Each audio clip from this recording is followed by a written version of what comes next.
I always had a love for cooking. I just love being able to make these meals for them. They feel special because you remember what they like. It's such a good feeling. I love being with the residents. This is a place where I would want my mom and dad to be.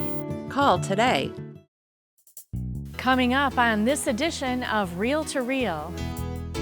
I'm Steve Kiltonic. Two young Italians become the first saints canonized by Pope Leo XIV. I'll have their stories and local reaction. Thousands flock to the National Shrine of the Divine Mercy in Stockbridge for Encuentro Latino. I'm Carolee McGrath. I'll have the story coming up. I'm David Martin. I'll have the story of the historic banner that hangs in Holy Name Church in Springfield during the Easter season.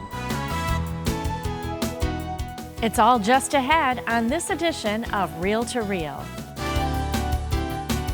Hello and welcome to Reel to Reel on this very special day for the Catholic Church. 1 month after a crowd of more than 1 million young people filled Rome for the 2025 Jubilee of Youth, the Church's mission to inspire the next generation is set to gain new momentum with today's canonization of Carlo Acutis and Pier Giorgio Frassati. Pope Leo XIV will preside over this first canonization Mass for him, declaring sainthood of two young Italians whose devotion to the Eucharist nourished a deep involvement in the cultures of their day. Steve Kiltonic reports. The much-anticipated canonizations of Carlo Acutis and Pier Giorgio Frassati have finally taken place in Rome. Acutis had originally been scheduled for canonization April 27th during the Jubilee of Teenagers, but was postponed following the death of Pope Francis. Frassati was to have been canonized in August during the Jubilee of Youth, until the Vatican announced in June that both men would be jointly canonized the same day. Although they lived in different eras, both shared a love for the Eucharist, a love for the poor, and a love for the Virgin Mary. Born in 1991 and raised in Milan, Italy, Acutis created an online exhibit of Eucharistic miracles and used his technical skills to evangelize. He was also noted for his joyful faith and compassion for others before leukemia took his life in 2006 at the age of 15. Acutis is the first millennial to achieve sainthood. Frassati, born in 1901 into a prominent family in Turin, Italy, was known for his deep spirituality and enthusiasm for life. He died in 1925 at the age of 24 after contracting polio. Last April, in anticipation of Blessed Acutis' canonization, Springfield Bishop William Byrne offered a votive mass at the Dominican Nuns Monastery in West Springfield. Members of the Springfield Diocesan Youth Ministry attended the Mass, which was held on the same night that the documentary film Carlo Acutis: Roadmap to Reality premiered locally at the Cinemark theaters. Many watched the film after Mass. Bishop Byrne offered 3 takeaways of Acutis. Just remember the quote he said, "The Eucharist is my highway to heaven." First thing, holiness is possible at any age. You don't have to have advanced fancy degrees. Number 2, the Eucharist needs to be the center of our lives. He said, we're all born originals, but most of us die as photocopies. He was a teenager who wasn't trying to be just like every other teenager, making sure that he lined up and was part of the photocopy culture. But no, he was himself. And the Eucharist was the source of that individuality. Bishop Byrne's final take was something we can all learn from. Let social media be a tool that you use that doesn't use you. Tim Moriarty was the producer, co-director, and writer of Carlo Acutis: Roadmap to Reality. His company, Castletown Media, partnered with Wall Street Productions to create the documentary. The film included biographical sketches of Acutis' life and legacy, but Moriarty wanted to also explore some of the tough challenges today's youth face as they navigate digital technology and the virtual reality world. How do we help young people who are struggling with mental illness, who are struggling with depression, with a sense that the faith doesn't really make sense to them? So those were really questions that we set out to explore in this film, to sort of say, what does Carlo mean? Why this is the first millennial saint? Well, what does he mean for our current cultural moment? The film follows a group of high school students from North Dakota on a pilgrimage to Rome, which included visits to Acutis' tomb in Assisi and a church where a Eucharistic miracle occurred. Students were required to disengage from technology and leave their phones home. During the 2-week journey, students commented on their lives, the role faith plays, and what Acutis means to them. It ended up being a transformational experience for many. Interviewed were Carlo's family, including his mother and father, friends and relatives, along with scholars and medical and tech experts. There wasn't anything in particular about Carlo that was extraordinary or spectacular, but what was extraordinary was this rich spiritual life that he had and his capacity to be present to people in the ordinary moments of life. Moriarty believes Acutis can be an antidote for the ills of today's generation and saint for our time. You cannot kill that desire for God, and I think we're going to see more and more young people, I think, returning to the richness of the faith, and somebody like Carlo is a great guide for that. The recent Steubenville East Catholic Youth Conference in Springfield attracted 1,300 Catholics from across the Northeast and beyond. The youth rocked to praise and worship music, heard inspirational speakers, and attended Mass, confessions, and various workshops.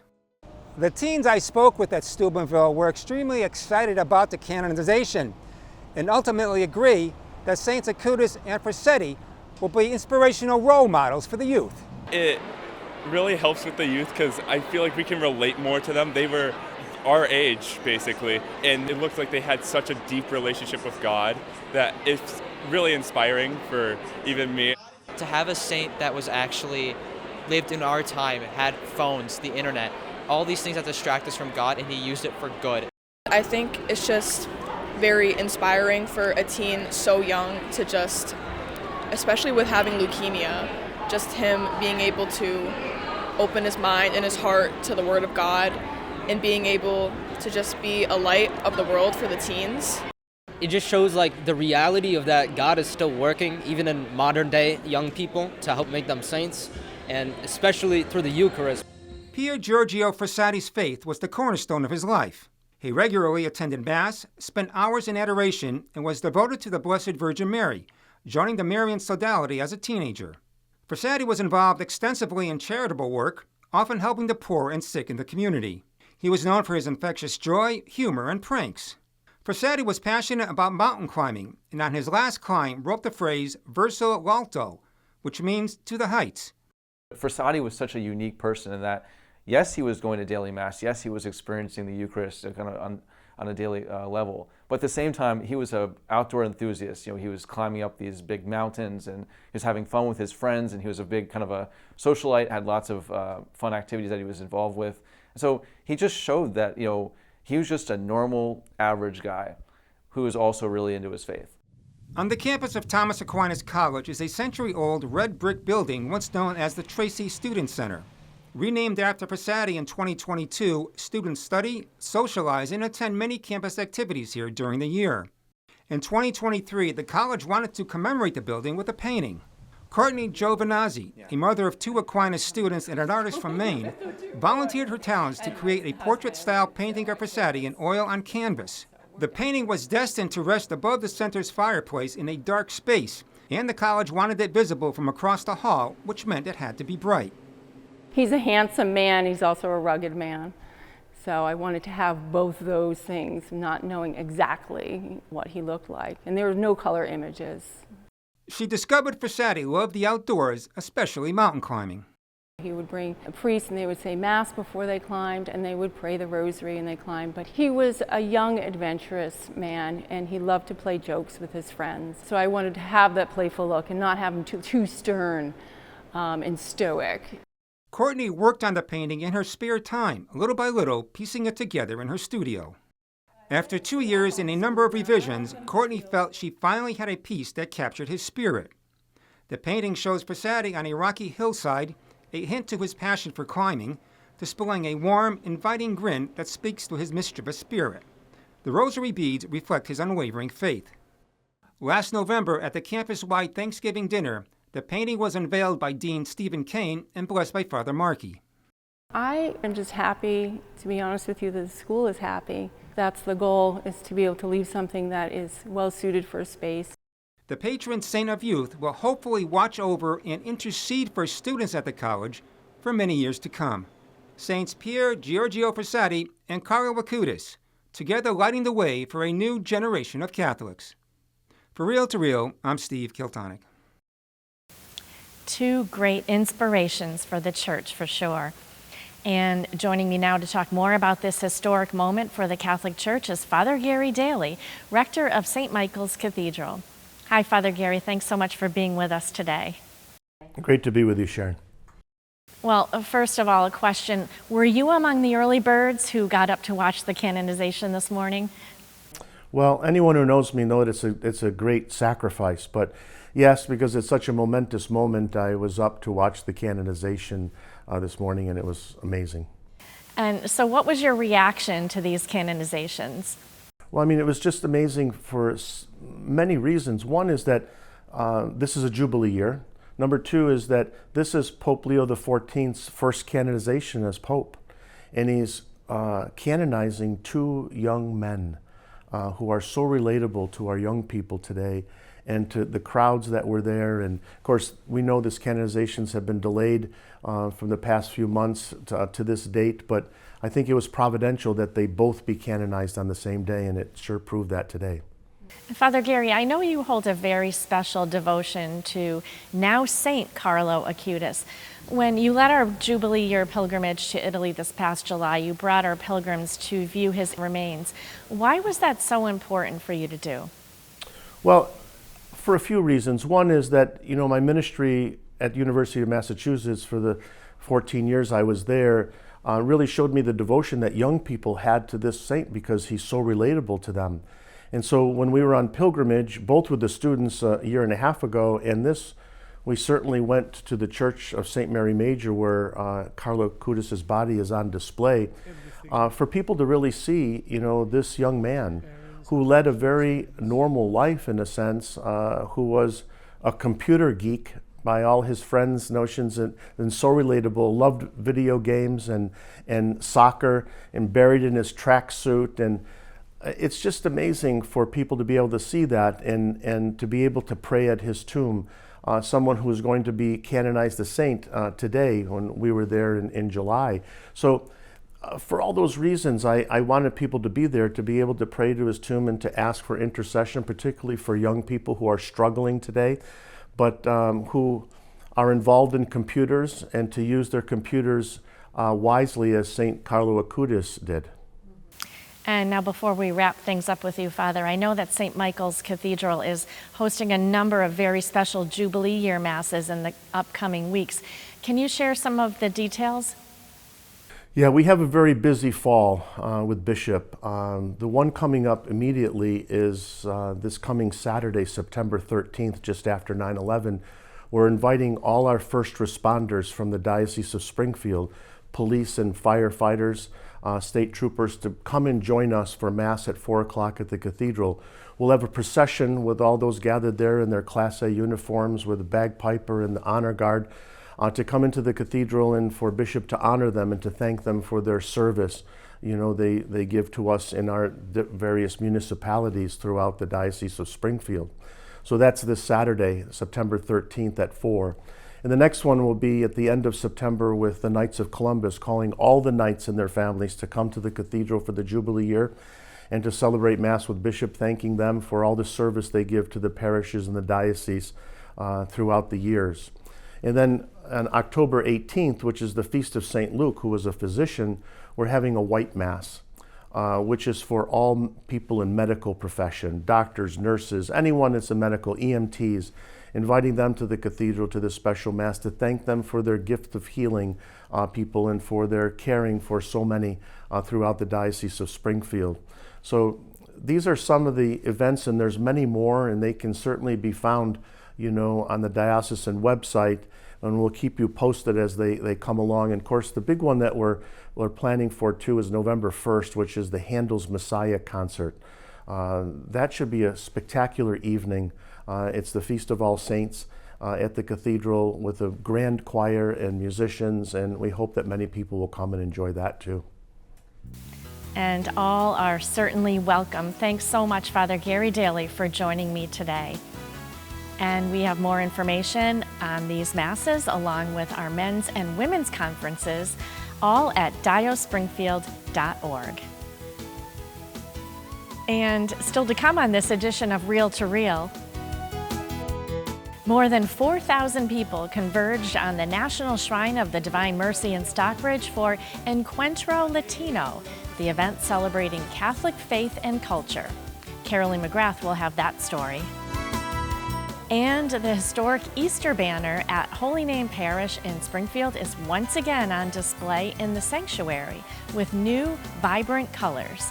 David Martin will introduce us to the folks behind the scenes in this undertaking. It's all still ahead on Reel to Reel. Like Catholic TV on Facebook. Once you're there, you can join in on discussions,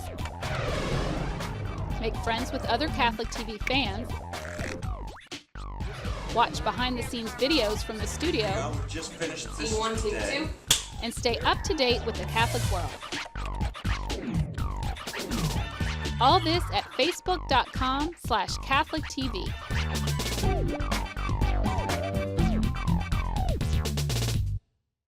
This is a place for independent living. I'm an artist, so I figured I have a chance. I don't have to cook no more. It's a different way of living, but it is a good way of living. It's a home. Call today.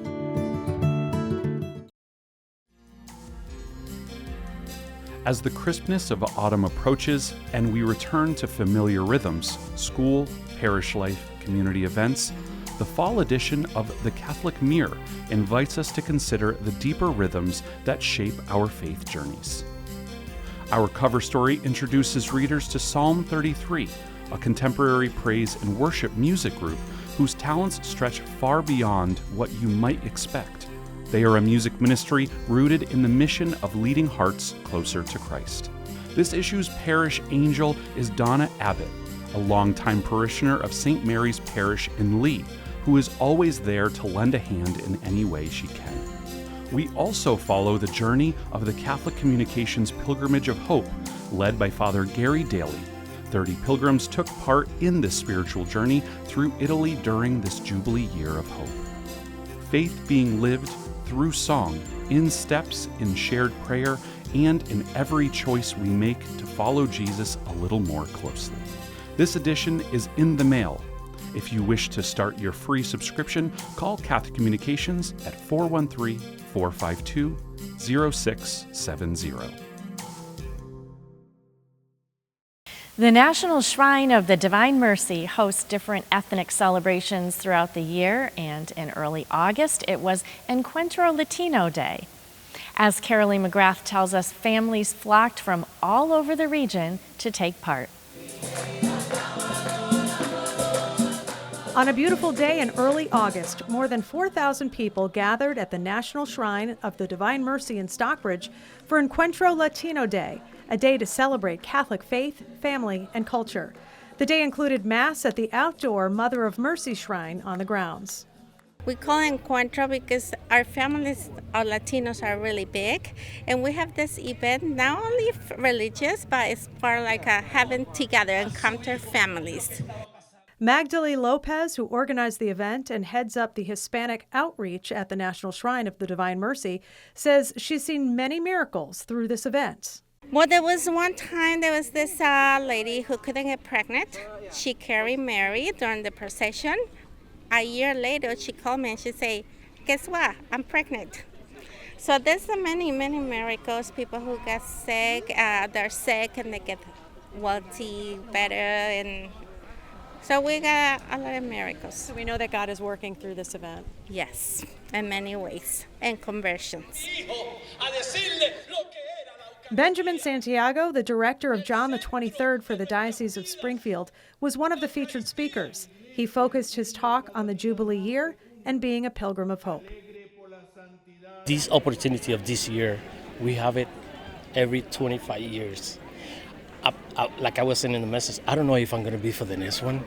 So I'm going to take advantage of everything that I can, and not only for me, but my family that passed away, that they probably never had the chance to say sorry to God or anything, we can intercede for them. During the Jubilee year, Catholics can receive an indulgence or special grace by visiting one of the sacred Jubilee sites, such as the National Shrine, receiving the Eucharist, going to confession, and praying for the Pope's intentions.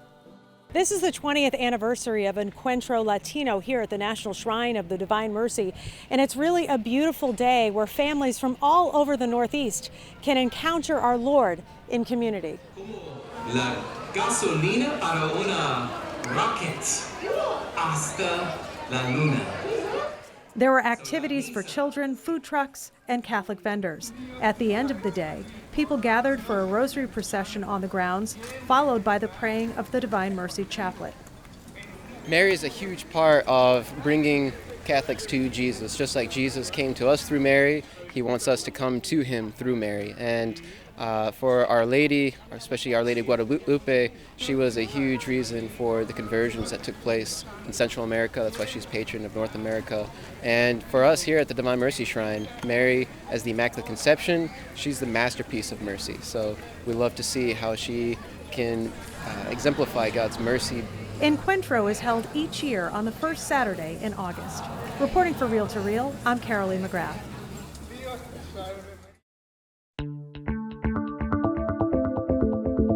And now a few events to add to your calendar. Catholic Charities is rolling out a new initiative, the Going Where the Need Is Mobile Pantry. To mark the occasion, they're bringing food, hygiene items, and essential resources to Our Lady of the Sacred Heart Parish on Rosewell Street in Springfield next Saturday, September 13th from noon to 3 p.m. Enjoy light refreshments, meet your neighbors, sign up for home delivery, and see how the mobile pantry will make a difference for families in all 4 counties of Western Massachusetts. Also, next Sunday, September 14th at 3 p.m., all are invited to join in parishes of Ludlow and Indian Orchard to pray the Rosary together in honor of Our Lady of Fatima. Manny Pedro, an aspirant in the diaconate formation program within the diocese, is organizing the gathering. Folks will pray 1 decade in each parish's respective language at the outdoor shrine at Our Lady of Fatima, 438 Windsor Street in Ludlow. In the event of rain, the event will move inside the church. Christ the King and Immaculate Conception parishes will recite the Rosary in Polish, St. Peter and St. Paul in Ukrainian, and Our Lady of Fatima in Portuguese. And coming up in October, all are invited to gather with the Sisters of St. Joseph on Sunday, October 19th at 2 p.m. at Sacred Heart Church, 439 Chestnut Street in Springfield, for a Mass in celebration of the 375th anniversary of their founding. A reception will follow in the churchyard. The sisters are looking forward to celebrating with the entire community, so make sure you mark your calendar for this special Mass. For a complete listing of events in the Diocese of Springfield, we have a link for you at diospringfield.org.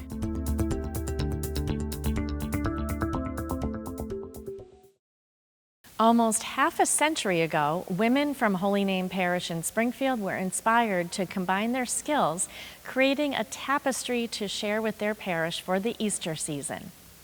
More recently, the same banner was restored by some of the original designers, along with a few new friends. Truly a moment of second resurrection. David Martin has their story. The historic Easter banner, originated in the 1970s at Holy Name Parish in Springfield, is once again on display, now with new and vibrant colors. In 1977, Sister of St. Joseph Winifred Roulier, who studied iconography and quilting with Ade Bethune of the Catholic Worker, was invited to speak with a group of women at Holy Name Parish to create the banner. By using a certain color cloth, you could have shadows, you could show where the light was coming from, that by using other cloths, you could show texture and you could show depth.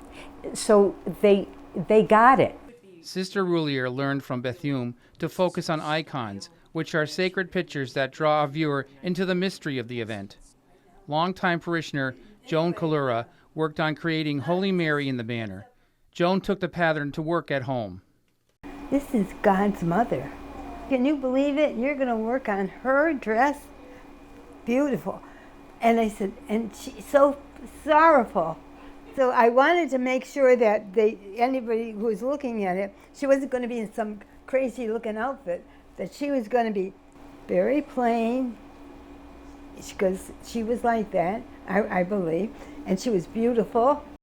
Mary Flahive, a parishioner at Holy Name all of her 96 years, purchased materials for the sky, which depicts Easter morning.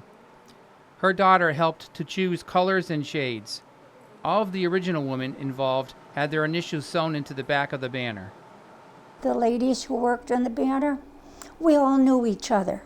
It was something that we were happy to do, and I know Joan has said it felt good leaving a bit of yourself behind. The banner was repaired in 2024 to restore its original beauty. Carolyn Hughes, an award-winning quilter, took it home because she had a long-arm machine which could handle the size of the piece. But unfortunately, she suffered an injury to her leg. Parishioner Martha McCarthy then took over as the main sewer and had assistance of several parishioners. Debbie and Gary Lentane donated their basement where they put together several long tables. McCarthy explained when they received the banner, it had been partially taken apart because of small tears in the fabric. So we decided how we were going to put it back together again and then re-sew the entire unit so that it could hang the way it is hanging now. It's the bulk of the fabric and the weight of it to a large extent too that was an issue. McCarthy added that 3 parishioners worked on the banner, while it took 2 to 3 people to move the 12-foot by 9-foot banner into the sewing machine. Because the group had planned ahead, it only took 1 long day and a couple of shorter days to complete. The goal was reached to hang the restored banner for Lent. They represent this banner, and we come to celebrate as a community of faith. We have that in mind, how Christ has talked to us in our various cultures, and now we're bringing that gift as a family of the people of God. Father John, pastor of Holy Name, is grateful to the original creators of the banner. Now the work of art will be appreciated by future generations at his parish. He shared the banner goes up in the period celebrating the 40 days of Lent and Easter, then comes down on Pentecost. For Reel to Reel, I'm David Martin. And David tells us that the original banner had incorporated some special materials like pieces from a wedding dress and upholstery from a wing chair used to create a flower. Very creative. And for this week, that's Reel to Reel. Thank you so much for joining us. As Father Gary Daly mentioned earlier on in our show, this coming Saturday, September 13th, St. Michael's Cathedral will host the annual Blue Mass, honoring our first responders. All active and retired police and firefighters are cordially invited to take part. You're asked to gather in the Bishop Marshall Center by 3:30 p.m. in your Class A uniforms. They will then march down Elliott Street and into the cathedral for the 4 p.m. Mass. This is also a great opportunity for all to come and salute these brave individuals for their service to our communities.